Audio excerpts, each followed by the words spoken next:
Chair's going to take his time for questioning. Mr. Clemens, I'm puzzled about something that happened last week, and I'd like you to help me understand why you did what you did. Okay. You have a tough job today. You said you find it very hard to have to prove a negative, but your attorneys have provided documentation to rebut the passage in the Mitchell report about a party at Jose Canseco's house. Now, I don't view this passage as anything central to the issue before us, but it's important that we know if it's true. And your attorneys and you have been very forceful in telling us that the report is wrong. You were not at Jose Canseco's house between June 8th and June 10th, 1998, when the Toronto Blue Jays were playing in Miami. During your deposition, you were asked, could you have been at this house during this time period, June 8th to June 10, 1998? And you answered no. Is that a correct statement? On the date, sir? Did you answer no to the question whether you were at Jose Canseco's party? If you repeat your question, then I can, please. Well, during your deposition, you were asked, could you have been at his house during this time period, which was June 8th to 10th, 1998? And you answered no. You've given us supporting materials. You provided an affidavit from Jose Canseco that said you were not at his house during the team party on June 9th. You provided a golf receipt from 8:58 a.m. on June 9th, which showed that at least that morning you were purchasing merchandise at the golf course next to Canseco's house. And you provided excerpts from a baseball broadcast that reported that you were not at the team party. And these came up when several other members asked you about it. It's all very helpful. When the committee took Mr. McNamee's deposition, he had a completely different recollection, as he has today. He had a clear recollection that Mr. Clemens was at Mr. Canseco's home. So our committee staff investigated this issue, and we received conflicting evidence. I'm not surprised by conflicting recollections of a party around 10 years ago. That was really of no special importance, but Jose Canseco thinks Roger Clemens and Mr. Canseco's ex-wife weren't at the party. Mr. Canseco's ex-wife, Jessica Fisher, believes that she was there, and so was Debbie Clemens. Mr. McNamee told us that one key witness who would know whether you were at Canseco's house for that party was your former nanny. And the committee staff asked your attorneys for her name last Friday so we could contact her. We made additional requests for her name and contact information over the weekend.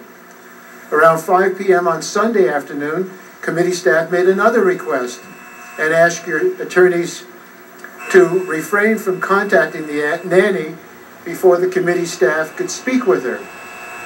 It wasn't until Monday afternoon that your attorneys provided the nanny's name and phone number to the committee. And it wasn't until yesterday that the committee staff actually spoke. Are you aware of all this? Timeline about the nanny? I'm not sure of all the time frame. I know that. Okay.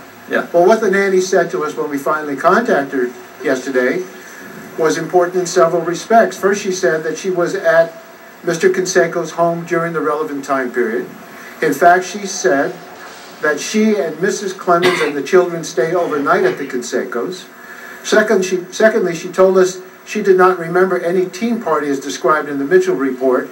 And third, she said that she did remember that you were at that home during the relevant time period, although she didn't know how long you stayed or whether you spent the night with your family. The third point directly contradicted your deposition testimony, where you said you were not at Mr. Canseco's home at any point June 8th to June 10th, 1998. But it's entirely understandable to me. It was 10 years ago. Here's what puzzles me about your actions. We have a transcript of the interview with the nanny, whose name I'm not going to release to protect her privacy. But in this transcript, she says that on Sunday, this last Sunday, you called her and asked her to come to your Houston home. She had not seen you in person since 2001. But after you called, she went to your home on Sunday afternoon. I'd like to read a portion of the transcript of the committee interview. Question: when you said you didn't remember a party, what did he say? Answer: he says, you know, the reason you don't remember that party is because I wasn't there. He said, because I know that he was playing with Jose. Question. So did he ask you, do you remember a party, and then you said you did not remember a party? Answer, that's right. She also told the committee staff that you told her that she should tell the committee the truth. And after your meeting, an investigator working for you called her and asked her a series of additional questions. Your meeting took place 2 days after the committee staff made a simple request for your former nanny's name, and then it took 24 hours after your meeting for your attorneys to provide her name to the Republican and Democratic staffs. And that's why I'm puzzled about this. What was it your idea? Was it your idea to meet with her before forwarding her name to us, or did someone suggest that to you? Mr. Chairman, I believe that just like through this whole hearings, I was doing you all a favor by finding a nanny that was supposedly came in question. Well, you might have been trying to do us a favor, but who told you you should invite her to your house that you haven't seen her in all those years? Chairman, this is unfair. What his lawyers tell him is unfair to him. Okay, well, I accept that. I accept that. I accept that. Well, gentlemen, please be seated. Was it your idea? That's the appropriate. Was it your idea? It was my idea to investigate what witnesses know. Okay. Just like any other lawyer in the free world does. Did you think, Mr. Clemens, it was a good idea to invite her to your home on Sunday after not seeing her for 7 years? I'm sorry?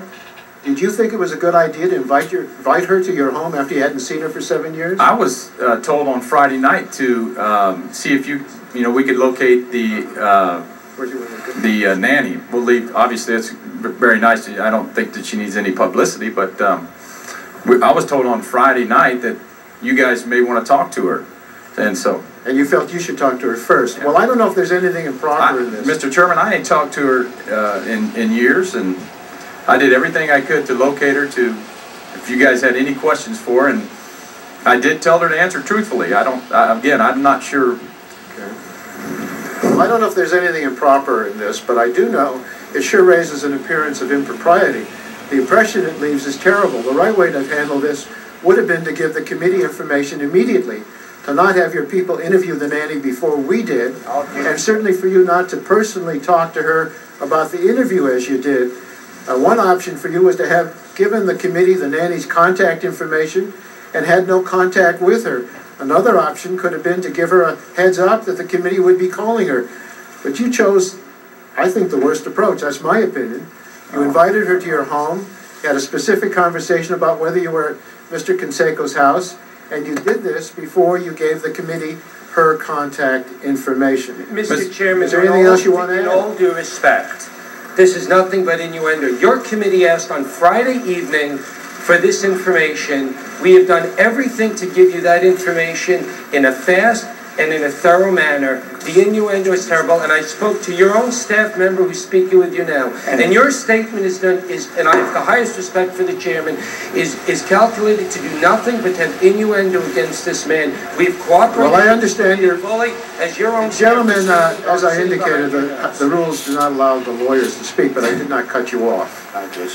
This action means there's always going to be a question whether you're trying to influence her testimony, and I gather Mr. the Chairman, lawyer thinks that's Mr. Chairman, I was doing y'all a favor, and as far as I was concerned, I haven't seen this lady in a long time. She's a sweet lady, and I wanted her to get her to you as quick as possible if you had any questions for her. Again, I'm hurt by those statements that I would get in the way of finding anything that you guys were looking for. I'm hurt by that statement. We asked her to come before the House. The gentleman is not going to be recognized. My time is up.